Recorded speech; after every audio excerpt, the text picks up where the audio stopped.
நான் தமிழில் சொன்னேன். தமிழில் சொல்வதை பார்த்து கொச்சைப்படுத்துகின்ற எதிர்க்கட்சியை இருப்பது நான் வெட்கப்பட்டு நன்றி சொல்லி நன்றி. நாங்கள் புத்தளம் மாவட்டத்தை கைவிடவில்லை. புத்தளம் மாவட்டத்துக்கு கூடுதலான கவனிப்பு செய்கிறோம்.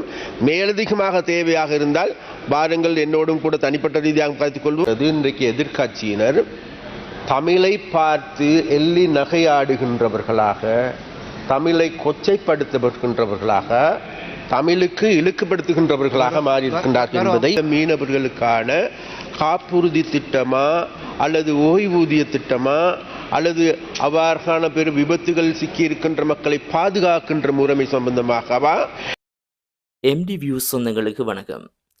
இன்றைய பாராளுமன்ற அமர்வில் கடல் தொழில் அமைச்சர் சந்திரசேகரம் அவர்களிடம் பல்வேறு கேள்விகள் வினவப்பட்டிருந்தது. 2015 ஆண்டு தொடக்கம் இன்றைய ஆண்டு வரை 2025 ஆண்டு வரை கடல் வளத்தில் பெற்றுக்கொண்ட மொத்த உற்பத்தி தொடர்பான விவரங்கள், அது மட்டுமல்லாது கடற்தொழிலுக்கு செல்லுகின்ற மீனவர்களுடைய பாதுகாப்பு சம்பந்தமாகவும் அவர்களுடைய காப்புறுதிகள், அவர்களுக்கான இழப்பீடுகள் குறித்து மேற்கொள்ளப்பட்டு வருகின்ற நடவடிக்கைகள், அதற்கான மீனவர்களுக்கான அந்த காப்புறுதி திட்டங்களுக்காக வகுக்கப்பட்டுள்ள திட்டங்கள், என்ன திட்டங்கள் வகுக்கப்பட்டிருக்கின்றன, அவர்களுடைய இழப்பீடுகள், அவர்களுக்கு வழங்குவதற்கான இழப்பீடுகளுக்கு என்ன நடவடிக்கைகளை தற்போதைய அரசாங்கம் என்னத்தை மேற்கொண்டிருக்கின்றது என்பது சம்பந்தமாக பல கேள்விகள் பாராளுமன்றத்தில் இன்றைய தினம் அமைச்சர் சந்திரசேகரிடம் வினவப்பட்டது. அதற்கு அமைச்சர் பல விதங்களில் தமிழ் மொழியில் பதிலளித்திருந்தார். இவ்வாறு அமைச்சர் தமிழ் மொழியில் பதிலளித்திருந்த வேளையில் அவர் தமிழ் மொழியில் பேசியதை எதிர்க்கட்சியினர் கொச்சைப்படுத்தியதை தொடர்ந்து சந்திரசேகரம் அவர்கள் தனது தாய்மொழி தமிழ்மொழி, அதனை கொச்சைப்படுத்துவது பிழையான விடயம் என்பதை எதிர்க்கட்சியினருக்கு சுட்டிக்காட்டியிருந்தார். அது தொடர்பான காணொளிகளை நாங்கள் பார்க்கலாம். கௌரவ சபாநாயகர் அவர்களே, கௌரவ அப்புவாமி அவர்களால் கேட்கப்பட்ட கேள்விக்கு முதலாவது கேள்விக்கான பதில், அதாவது 2015 ஆண்டு தொடக்கம் தற்போது வரை இலங்கையின் மீன் அறுவடை ஆண்டு வாரியாக வெவ்வேறாக எவ்வளவு என்பதை தெரிவிக்கும்படி கேட்டிருக்கின்றார். முதலாவதாக கடல் மீன் உற்பத்தி கரையோர பிராந்தியம் 2015 ஆண்டு 2,69,020 மெட்ரிக் டன். கரையோர பிராந்தியம் 2016 ஆண்டு 2,74,160 மெட்ரிக் டன். 2017 2,59,720 matric ton. 2018 ஆண்டு 2,49,020 மெட்ரிக் டன். 2019 ஆண்டு 2,42,580 மெட்ரிக் டன். 2020 ஆண்டு 1,82,560 மெட்ரிக் டன். 2021 ஆண்டு 1,78,260 metric ton. 2022 1,49,444 metric ton. 2023 1,64,995 metric ton. 2024 ஆண்டு 1,65,040 மெட்ரிக் டன். 2025 ஆண்டு ஜனவரி முதல் மார்ச் வரை 49,000 மெட்ரிக் டன். அதே போன்று ஆழ்கடல் மற்றும் கரைக்கு அப்பால் 1,83,870 மெட்ரிக் டன். 2016 ஆண்டு 1,82,830 மெட்ரிக் டன். 2017 ஆண்டு 1,89,720 மெட்ரிக் டன். 2018 ஆண்டு 1,90,350 மெட்ரிக் டன். 2019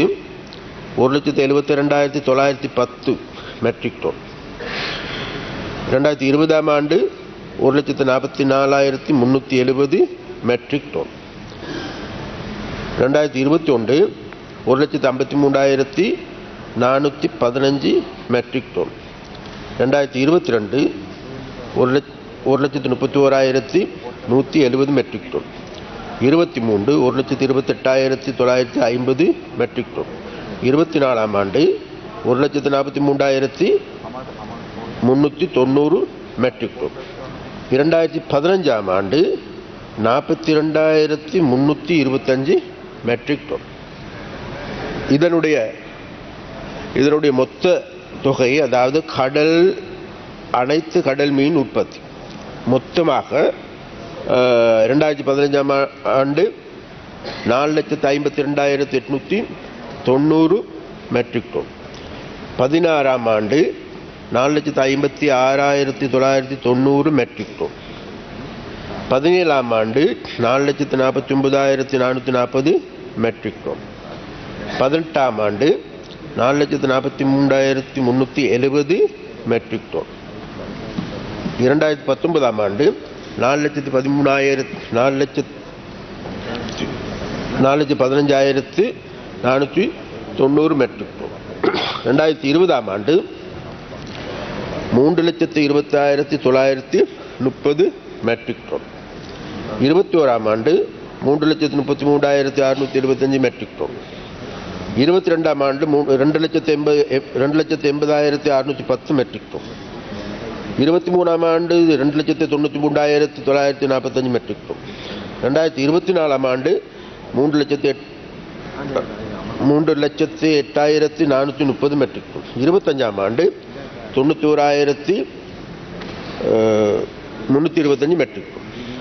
மற்றும் அதாவது நன்னீர் மற்றும் நன்னீர் உற்பத்தியில் 2015ஆம் ஆண்டு 67,300 மெட்ரிக் டன்.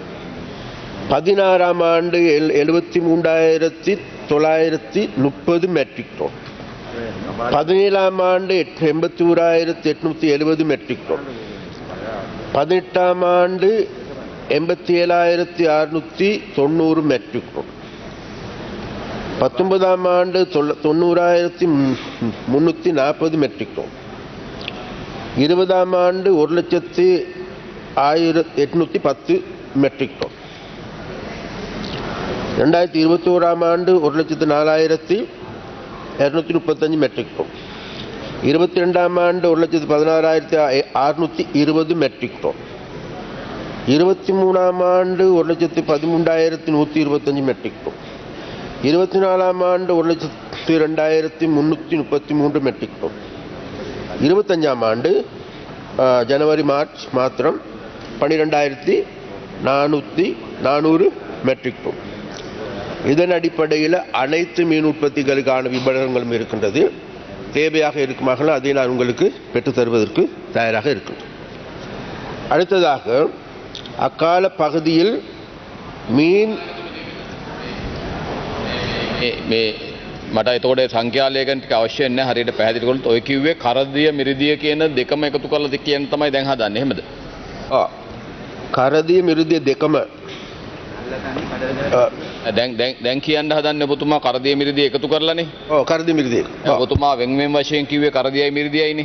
ඔව්. එතකොට එකතු කරලා කියන්න ඕනේ නැහැ ඊළඟ එකට යන්න. හරි.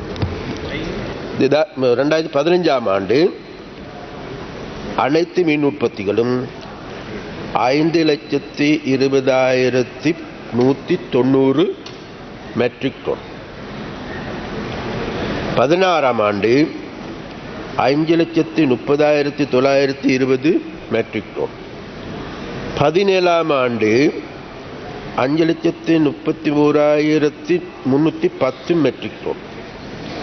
18ஆம் ஆண்டு 5,27,060 மெட்ரிக் டன். 19ஆம் ஆண்டு 5,05,830 மெட்ரிக் டன். 2020 4,28,740 matric ton. 21ஆம் ஆண்டு 4,37,910 மெட்ரிக் டன். 22ஆம் ஆண்டு 3,97,230 மெட்ரிக் டன். 23ஆம் ஆண்டு 4,07,070 மெட்ரிக் டன். 24ஆம் ஆண்டு 4,10,760 மெட்ரிக் டன். 25ஆம் ஆண்டு ஜனவரி முதல் மார்ச் வரைக்கும் 1,03,725 மெட்ரிக் டன். இரண்டாவதாக நீ கேட்கின்ற கேள்வி, அக்கால பகுதியில் மீன் ஏற்றுமதியின் மூலமாக ஈட்டிய வருமானம் ஆண்டு வாரியாக வெவ்வாறாக எவ்வளவு என்பதை தெரிவிக்கும்படி கேட்டு. 2015ஆம் ஆண்டு 24,716.1 மில்லியன் ரூபாய். 16ஆம் ஆண்டு 26,801.6 மில்லியன் ரூபாய். 2017ஆம் ஆண்டு 39,229.7 மில்லியன் ரூபாய். 2018ஆம் ஆண்டு 47,948.9 மில்லியன் ரூபாய். 2019ஆம் ஆண்டு 53,482.1 பில்லியன் ரூபாய். 21ஆம் ஆண்டு 63,222.5 மில்லியன் ரூபாய். 22ஆம் ஆண்டு 97,242.8 மில்லியன் ரூபாய். 23ஆம் ஆண்டு 99,118.0 மில்லியன் ரூபாய். 24ஆம் ஆண்டு 86,240.9 மில்லியன் ரூபாய். 25ஆம் ஆண்டு ஜனவரி முதல் மார்ச் வரைக்கும் 18,247.4 மில்லியன் ரூபாய். இது டாலரிலும் இருக்கின்றது. தேவையானது அதையும் நீங்கள் இதனூடாக பெற்றுக்கொள்ள முடியும். அடுத்ததாக மூன்றாவதாக நீங்கள் கேட்டிருக்கின்ற கேள்வி, மேற்படி காலப்பகுதியில் இலங்கைக்கு மீன் இறக்குமதி செய்வதற்காக வெளியில் செலவிடப்பட்ட பணத்தொகை ஆண்டு வாரியாக வெவ்வேறு எவ்வளவு என்பதையும் தெரிவிக்கும்படி கேட்டிருக்கின்ற. அதற்கான விடை 2015ஆம் ஆண்டு 30,729 மில்லியன் ரூபாய். 2016ஆம் ஆண்டு 35,172 மில்லியன் ரூபாய். 2017ஆம் ஆண்டு 33,969 பில்லியன் ரூபாய். 2018ஆம் ஆண்டு 32,724.4 மில்லியன் ரூபாய். 2019ஆம் ஆண்டு 38,952 மில்லியன் ரூபாய். 2022ஆம் ஆண்டு 35,504.3 மில்லியன் ரூபாய். 2021ஆம் ஆண்டு 25,080 மில்லியன் ரூபாய். 2022ஆம் ஆண்டு 21,664.2 மில்லியன் ரூபாய். 23ஆம் ஆண்டு 26,733.7 மில்லியன் ரூபாய். 2024ஆம் ஆண்டு 36,671.7 பில்லியன் ரூபாய். இதற்கான டாலர் பெறுமதியும் இதில் உள்ளடங்கியிருக்கின்றது. அதையும் நான் உங்களுக்கு பெற்றுத் தருகின்றேன். அடுத்ததாக நீங்கள் கேட்டிருக்கின்ற கேள்வி, இலங்கையில் மீன் அறுவடையை அதிகரிப்பதற்கு மேற்கொள்ளப்படும் நடவடிக்கைகள் யாவை என்பதையும் அவர் இதை நான் தெரிவிப்பார்கள் என்று கேட்டிருக்கின்றார். அதற்கான கடல் மீன் உற்பத்தி துறையில் மீன்பிடி துறைக்கான கரையோர கடல்சார் சுற்றுச்சூழல் தொகுதியில் கடல் பல்லுயிர் இனப்பெருக்கத்தை மேம்படுத்துவதற்கு கரையோர கடல் பரப்பில் செயற்கை அடிமூலக்கூறுகள் நிறுவப்பட்டுள்ளன. இதனூடாக மீன் இனப்பெருக்க சூழலை ஏற்படுத்தி கரைக்கு அருகே மீன்வளத்தை அதிகரிக்கும் நோக்குடன் 2021, 22, 23 மற்றும் 24ஆம் ஆண்டுகளில் பயன்படுத்தி அகற்றப்பட்ட பன்னாட் மீன்பிடி படகுகள், பேருந்து அடிச்சட்ட தொகுதிகள் போன்ற மீன்கள் ஒன்று சேர்க்கும் பொறிகள் பெருமளவு சூழலுக்கு பாதிப்பை ஏற்படுத்தாது தேர்ந்தெடுக்கப்பட்ட இடங்களில் செயற்கை அடிமூலக்கூறுகள் ஸ்தாபிக்கப்பட்டுள்ளன. இந்த வருடத்தில் செயற்கை அடிமூலக்கூறுகள் ஸ்தாபிக்கப்பட்டுள்ளன. இந்த வருடத்திலும் கொக்கல, திருகோணமலை, கொழும்பு மற்றும் நீர்கொழும்பு ஆகிய மாவட்டங்கள் தேர்ந்தெடுக்கப்பட்ட பிரதேசங்களில் இந்த செயற்கை அடிமூலக்கூறுகளை நிறுவுவதற்கு நடவடிக்கை மேற்கொள்ளப்பட்டு வருகின்றன. அடுத்ததாக, ஆழ்கடலில் மிக ஆழமான பகுதிகளில் நீள்தூண்டல் முறையை பயன்படுத்தி அஸ்கடி கெலவல்லான் மீன் அறுவடைக்கான முன்னோடி திட்டம் உலக உணவு மற்றும் விவசாய அமைச்சின் தொழில்நுட்ப உதவியுடன் செயற்படுத்தப்பட்டு வருகிறது. இந்த வருடத்திலும் இந்த முன்னோடி திட்டம் செயற்படுத்தப்பட உள்ளது.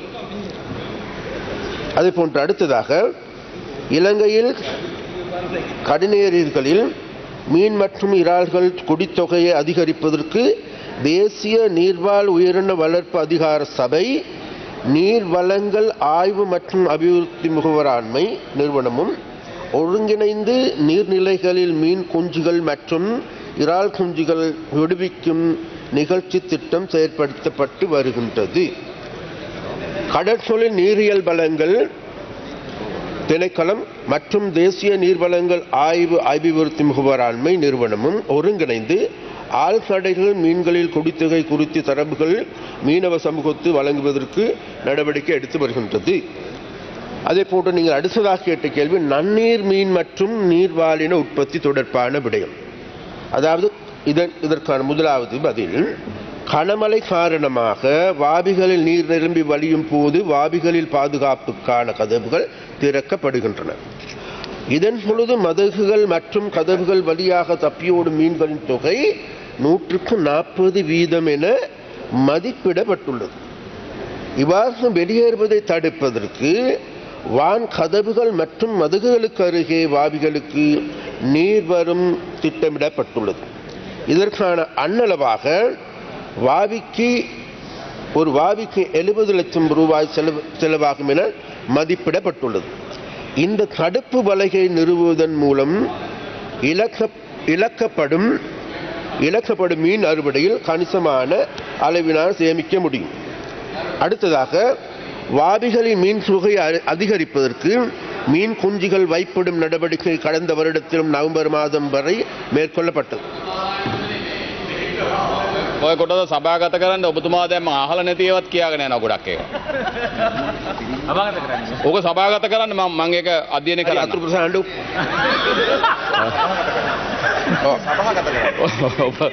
ඔබතුමාට බොහොම ස්තුතියි. ඒ වගේම ගරු කතානායකතුමනි, ඔබතුමා දැන් මේ ප්‍රශ්නෙට පිළිතුරු දෙන්න ලොකු වෙලාවක් දුන්නා. හැබැයි අපිට අතුරු ප්‍රශ්නයක් අහන්න ගියාම ඔබතුමා ලොකු මේකක් දාන්න එපා. පෙරේරයක් දාන්න එපා. බොහොම කරුණාවෙන් ඉල්ලනවා. මොකද දන්නවද? ඒ කියපු දේවල් වලින් අතුරු ප්‍රශ්න අහන්නත් බෑ. මොකද කරකෝල අතෑරලා වැබේ මේ දොරටුව මේ කඩන එකත් ගැන කියනවා. අර එකත් කියනවා. යකා ගහන එකත් කියන ඔක්කොම කියනවා. ඒකට ඔබතුමාගේ අතුරු ප්‍රශ්නේ අහන්න.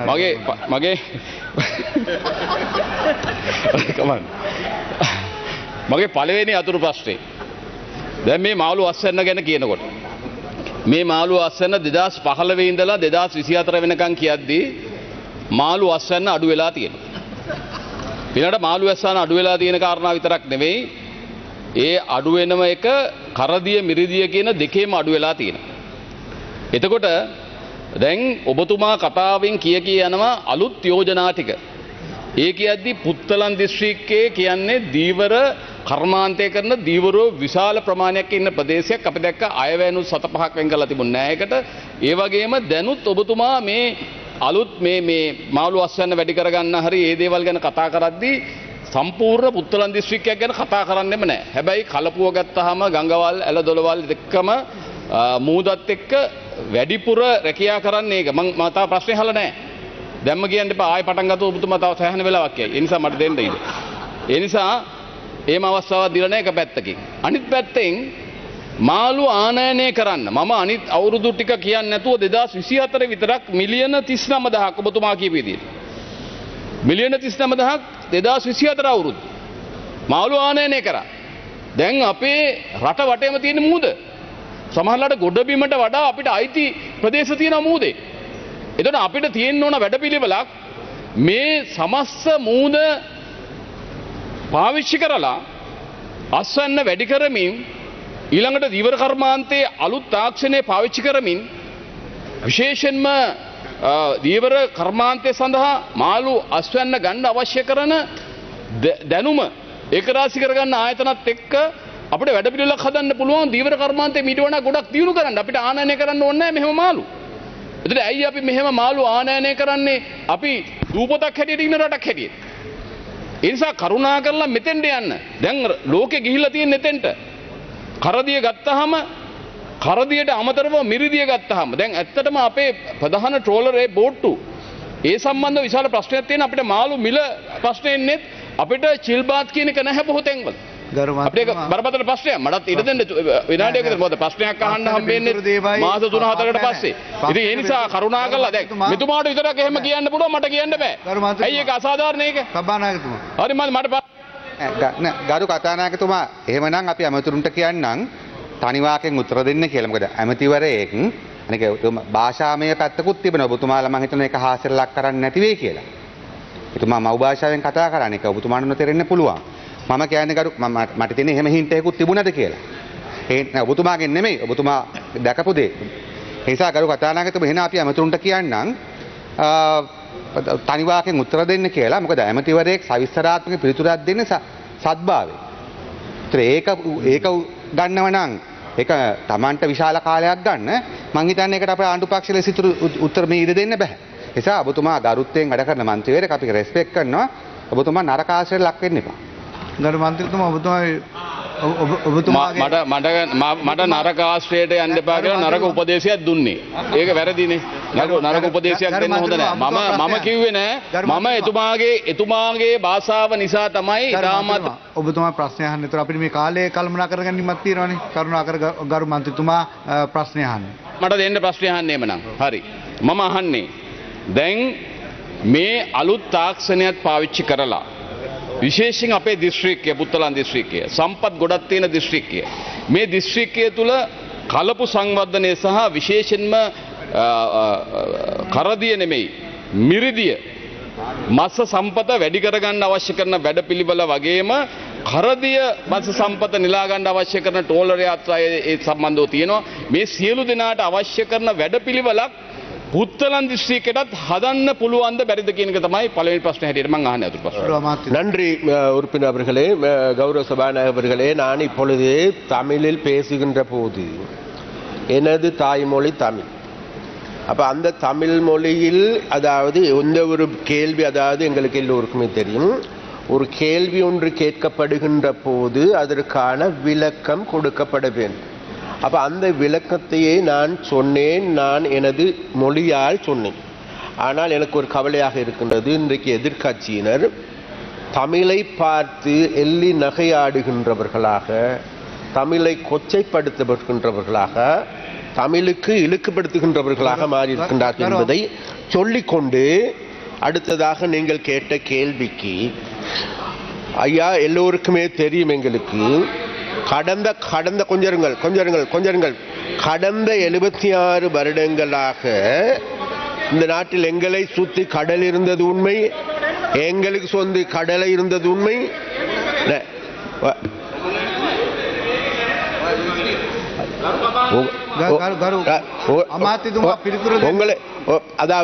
அதாவது எங்களுக்கு எல்லோருக்குமே தெரியும் எங்களுடைய நாட்டை சுற்றி கடல் இருக்கின்றது உண்மை. ஆனால் அந்த கடலை இன்று வரைக்கும் எங்களுக்கு நாங்கள் எடுத்து பார்க்கின்ற போது சபாநாயகர் அவர்களே, அதாவது எங்களுடைய கடல் தொழில் அமைச்சில் இருக்கின்ற அனைத்து நிறுவனங்களும் நாசமாக்கப்பட்டு இருக்கின்றது. இன்னைக்கு ஒரு கூல் ரூம் கிடையாது, அல்லது அதற்கான காப்பீடுகள் கிடையாது. அது மாத்திரமல்ல, எங்களுடைய சிஎஃப்சி நிறுவனம் இன்னைக்கு 1600 மில்லியன் ரூபாய் நட்டத்தில் இயங்குகின்ற நிறுவனமாக மாற்றப்பட்டிருக்கின்றது. அல்லது ஏனைய கடல் வளங்களா அல்லது ஏனைய நன்னீர் மீன்பிடிப்பு வளங்கள் எடுத்துக்கொண்டாலும் கூட அபகரான பாரிய நெருக்கடி இருக்கின்றது. இந்த நெருக்கடியிலிருந்து மீட்பதற்காக நாங்கள் நடவடிக்கை எடுத்துக்கொண்டோம். அந்த நடவடிக்கையின் பொழுது நிச்சயமாக நீங்கள் கேட்டுக்கொள்வீர்களாக இருந்தால் நாங்கள் புத்தளம் மாவட்டத்தை கைவிடவில்லை. புத்தளம் மாவட்டத்துக்கு கூடுதலான கவனிப்பு எடுத்துக்கிறோம். மேலதிகமாக தேவையாக இருந்தால் பாருங்கள், என்னோடும் கூட தனிப்பட்ட ரீதியாக கருத்துக் கொள்வோம். உங்களுடைய மாவட்டத்திற்கு மாத்திரமல்ல, உங்களுடைய மாவட்டத்தில் எங்களுடைய பாராளுமன்ற உறுப்பினர்கள் இருக்கின்றார்கள். அவர்கள் பல்வேறு கோரிக்கைகளை முன்வைத்திருக்கின்றார்கள். நிச்சயமாக நாங்கள் புத்தளம் மாவட்டத்திற்கான நன்னீர், கடல் இரண்டு வகையான மீன்பிடிக்கும், அது மாத்திரமல்ல இறால் உற்பத்திக்கும் கூட புதிய நடவடிக்கைகளை நாங்கள் எடுத்து வருகின்றோம். ගරු කතානක දෙවෙනි අතුරු ප්‍රශ්නය අහන්න පෙර ගරු කතානපති ඔබතුමාටත් විශේෂ වගකීමක් තියෙනවා. මෙතන ජාතිවාදී කතාවක් ගත්තා. ඒක මට මගේ වරප්‍රසාද වලට විශාල පහරක්. ඒක වෙහෙන්න දෙන්න බෑ. මම මෙතන දෙමළ භාෂාව කතා කරන අයත් එක්ක තමයි අපි ඉන්නේ හොඳට. කවුද මෙතන දෙමළ භාෂාව කතා කරා කියලා එතකොට යමක් කිව්වද කවුරුද? කවුරුත් කිව්වේ නෑ හැම. ගරු කතානායකතුමනි ඒක නිවැරදි කරන්න. කරුණාකරලා ඒක නිවැරදි කරන්න. මොකද ඒක වෙන්න බෑ. එතුමා ද්‍රවිඩ භාෂාව කතා කරා කියලා කවුරුත් ඒකට ප්‍රශ්න ඇති කරේ නෑ. ඒ ගැන එහෙම කියපක වැරදි. ඒක අයින් කරගන්න. ඒක අයින් කරන්න. විපක්ෂයේ කවුරුත් එහෙම කතාවක් කරේ නෑ. ගරු අමාත්‍යතුමා. මම පරිවර්තනය අහගෙන ඉන්නේ. මම ඒ ගැන වචනයක් කිව්වේ නෑ. ගරු අමාත්‍යතුමා. ගරු ආණ්ඩු පක්ෂයේ ප්‍රධාන සංවිධායක ගරු කතානායකතුමනි ඒ මන්ත්‍රීතුමා ඇතුළු කණ්ඩායමේ හැසිරීමෙන් පෙන්눔 කර ඒක තමයි. වෙන මොකුත් නෙමෙයි. ඔබතුමාලගේ ඇඟවුම තිබුණේ එතන. ඒ නිසා එහෙම දේවල් ඉඩ දෙන්න බෑ පාර්ලිමේන්තුවේ. ඒ නිසා ඒකට තමයි එතුමා විරුද්ධව කතා කරේ. ගරු ගායන්ත කරුණාතිලකතුමා. එහෙම මත ගැන හිතලා කරන ප්‍රකාශ අසාධාරණයි. කරුණාකරලා ඒක නිවැරදි කරලා දෙන්න. එතුමාට අසාධාරණයක් වෙනවා ඒකෙන්. ගරු සභානායකතුමා. කතානායකතුමනි අපිට දැනුණු සහ පෙනුණු දේ ඒක ගරු මන්ත්‍රී ඇමතුමා නෙමෙයි. ඒක මම ඉස්සෙල්ලා කිව්වේ. අපිට දැක්කම්. මම ඒක ඔබතුමාගේ කටි හැඳුන්වෙන් දැනුනේ නෑ. නමුත් ඒ හැසිරීමෙන් අපිට දැනෙච්ච දේ අපි ඒක පැහැදිලිව කියනවා. ඒක කියන්න අපේ දැනෙච්ච දේ අපි කියනවා. ගරු එහෙම තමයි හැසිරුනේ. ඒක ආපුවම මම ඔබතුමාගේ දෙවෙනි ප්‍රශ්නය මොකින් ගරු කතානායකතුමා ඔබතුමා මෙතන ස්වාධීන කතානායකතුමා. ඒ නිසා මේ මමයි එතුමාගෙන් ප්‍රශ්නය හැවේ. මම එතුමාට ගොඩක් විස්තර කියපු නිසායි අර කතාව කිව්වේ. මොකද ඔබතුමාට කාලය ඉතුරු කරලා දෙන්න ඉතින්. ඔබතුමා හැමතිස්සෙම කියනවා කාලය ඉතුරු කරලා. ඒ නිසා මම කිව්වා එතුමාට ඒක සභාගත කරන්න මම ඒක බලා ගන්නම් කියලා කිව්වේ. හැබැයි ඒක ගෞරවයෙන් කිව්වේ. ද්‍රවිඩ භාෂාවට අපි විශාල ගෞරවයක් තියෙනවා. අපි ද්‍රවිඩ භාෂාව කතා කරන අයත් එක්ක තමයි වැඩිපුර අපි ආශ්‍රය කරන්නේ. ඒ හැමදාම කටයුතු කරන්නේ. කවදාකවත් එහෙම කරන්නේ නිසා ඒක නිවැරදි කරන්න කියලා ඊටාමත්ම காரணிක ඔබතුමාගේ ඉල්ලීමක් කරනවා. ගරු අමාත්‍යතුமா. சபாநாயகர் அவர்களே, இதை நான் கூடுதலாக இதை சம்பந்தமாக பேச விரும்பவில்லை. அதாவது நானும் இந்த பாராளுமன்றத்தில் பல வருடங்களாக இருந்திருக்கின்றேன். எனக்கு தெரியும் ஒருவரை பார்க்கின்ற பொழுது, அவர்களுடைய சிரிப்பை பார்க்கின்ற பொழுது, அவர்களை நக்கலை பார்க்கின்ற பொழுது அவர்கள் எதற்காக நக்கல் செய்கின்றார்கள், ஏன் நக்கல் செய்கின்றார்கள், ஏன் சிரிக்கின்றார்கள் என்பது தெரியாத ஒன்று பாப்பாக்கள் அல்ல நாங்கள். அதனால் நாங்கள் தயவு செய்து கேட்டுக்கொள்கின்றோம். அதாவது எதிர்கட்சியினரிடமும் நான் அது தனிப்பட்ட ரீதியாக ஒரு நபருக்கு சொல்லவில்லை. அதனால் நிச்சயமாக நாங்கள் அதாவது இன்றைக்கு இந்த கேள்வி சிங்கள மொழியில் சொல்லியிருந்தாலும் இதே நேரம் பிடித்திருக்கும், இதே வகையில் தான் சொல்லியிருக்க வேண்டும். அதனால் நான் தமிழில் சொன்னேன். தமிழில் சொல்வதை பார்த்து கொச்சைப்படுத்துகின்ற எதிர்க்கட்சியை இருப்பது நான் வெட்கப்பட்டு நன்றி சொல்கிறேன். நன்றி. ගරු එක්ටාපුවම මන්ත්‍රීතුමා ඔබතුමා දෙවෙනි ප්‍රශ්නය අහන්න. ගරු කතානායකතුමා ඔබතුමා මේ පැත්තට විතරක් ඇහුම් ගන්න දුන්නේ ගැන මම දෙපැත්තටම ඇහුම් ගන්න දුන්නා. මේක ඒක අයින් කරගන්න කියලා මේක විවාදයක් අපහාසයක් කිරීම ගැන අයින් කරන්න. මේක විවාදයක් කරගෙන මේ අපි මේ අනවශ්‍ය ප්‍රශ්නයක් නිර්මාණය නොකර ඔබතුමා දැන් ඔබතුමාගෙන් නැවතත් ඉල්ලුවා ඔබතුමාට කැමති දෙයක් කරන්න. හැබැයි විපක්ෂේ කවුරුත් එතුමාට අපහාසයක් කරන්නේ නැහැ. ද්‍රවිඩ භාෂාවෙන් කතා කරා කියලා ඇඟෙන්වත් ඉංගියෙන්වත් අතෙන්වත් පයෙන්වත් මූණෙන්වත් ඇස් වලින්වත් එහෙම කරේ නැහැ. අනිත් එක එහෙම මේ කවුරු හරි hina වෙනවම දැකලා ඒක තීන්දු කරන්න බෑ. මේක නිසායි hina වෙන්නේ කියලා. එහෙම එකක් කතාවක් නෙවෙයි. අර ඒක දිගට ගිය නිසා කතාව ගැන කතා කරා විතරයි. ඒ නිසා කරුණා කරලා මේ ඒ වගේ වැඩ කරන්න එපා. ඒවා ජාතිවාදී වැඩ. ඒවා කරන්න යන්න එපා. ඒවා හොඳ නැහැ. හරි. දෙවෙනි අතුරු ප්‍රශ්නේ මම අපේ දිලිප් එදාරච්චි ගරු මන්ත්‍රීතුමාට බාර දෙනවා. ගරු මන්ත්‍රීතුමා. ගරු කතානායකතුමනි, අපේ දීවර ඇමතුමාට යොමු කරන ප්‍රශ්නයක් තියෙනවා. පෞගිය දින කිහිපය තුල හම්බන්තොට දකුණු පළාතේ තංගල්ලෙත් දෙවුන්දරත් කළුතරත් බේරුවලත් බෞද්ධ යාත්‍රා 4ක් විනාශයටපත් වුණා. කුඩා බෝට්ටු 2ක් විනාශයටපත් වුණා. ඒ ජීවිත කීපයක් අතුරුදහන් වුණා. ඒ බෝට්ටු සොයා ගැනීමට දීවර අමාත්‍යාංශයෙන් විශාල සේවාවක් ඉෂ්ට කරා. නමුත් මේ මම යොමු කරන්නේ මේ අතුරුදහන් වුණු ජීවිතවලට වන්දි රක්ෂණ සමාගමෙන් දීවර අමාත්‍යාංශය හරහා රක්ෂණ සමාගමෙන් මේ වන්දි මුදල් ලැබෙනවා. නමුත් පහුගිය ජනාධිපති රනිල් වික්‍රමසිංහ මැතිතුමා ජනාධිපතිවරයා ඉන්න අවස්ථාවේදී බෞද්ධ යාත්‍රාවක් විනාශයටපත් වෙලා 6 දෙනාගෙන් 5 දෙනෙක් ජීවිත රක්ෂණයටපත් වුණ මොහොතේ අපි එතුමාට කතා කරලා ජනාධිපති අර මුදලෙන් රුපියල් ලක්ෂ 5 අපි වන්දියක් අපි ලබා දුන්නා ඒ දීවර විනාශයටපත් වුණු දීවර ජනතාවගේ දරු පවුල් වල නඩත්තුව සඳහා.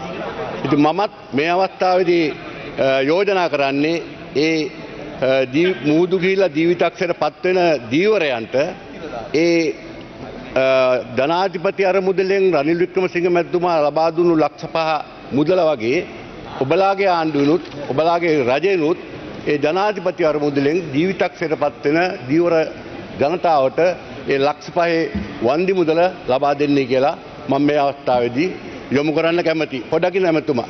පොඩ හොයන් ඉරිංග. ඒ වගේම තමයි තව කාරණාවක් මට යොමු කරන්න ඕන. එක ප්‍රශ්නයක්. නෑ නෑ ඒකම තමයි ප්‍රශ්නේ. මේ විනාශයට පත් වෙන බහුදින යාත්‍රා. ඒතර මේ බහුදින යාත්‍රා විනාශයට පත් වුණාම රක්ෂණ සමාගමෙන් ගෙවන්නේ බෝට්ටුව සහ මුලින්ම විනාශ වුණොත් විතරයි. දැන් මේ දෙකක් පෙරලා ගොඩගෙන ආවා.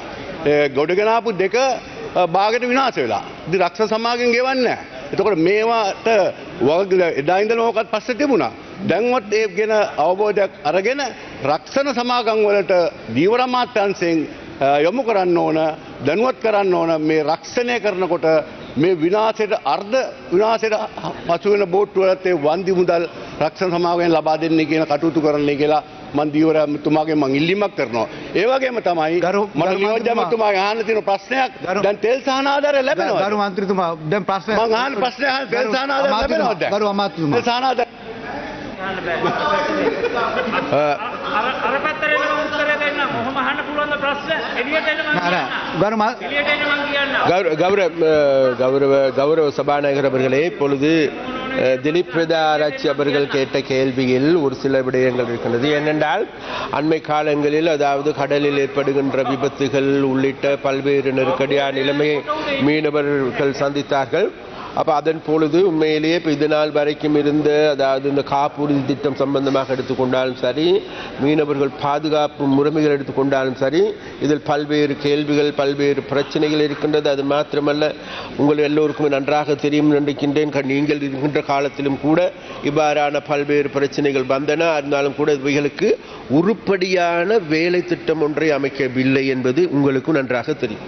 அந்த வகையில் இப்பொழுது நாங்கள் இந்த மீனவர்கள் சம்பந்தமாக இவ்வாறு பாதிக்கப்படுகின்ற பொழுது அந்த பாதிப்பில் இருந்து அந்த மீனவர்களுக்கான காப்புறுதி திட்டமா அல்லது ஓய்வூதிய திட்டமா அல்லது அவ்வாறான பெரும் விபத்துகள் சிக்கியிருக்கின்ற மக்களை பாதுகாக்கின்ற முறைமை சம்பந்தமாகவா, இவைகள் சம்பந்தமாக நல்ல முறையில் ஆய்வு செய்து விஞ்ஞான ரீதியான வேலை திட்டத்தை முன்னெடுத்து வருகின்றோம். அதனால் நிச்சயமாக இது சம்பந்தமாக, அது மாத்திரமல்ல, இது சம்பந்தமாக நாங்கள் தனியான ஒரு கமிட்டி ஒன்றும் கூட அமைத்திருக்கின்றோம்.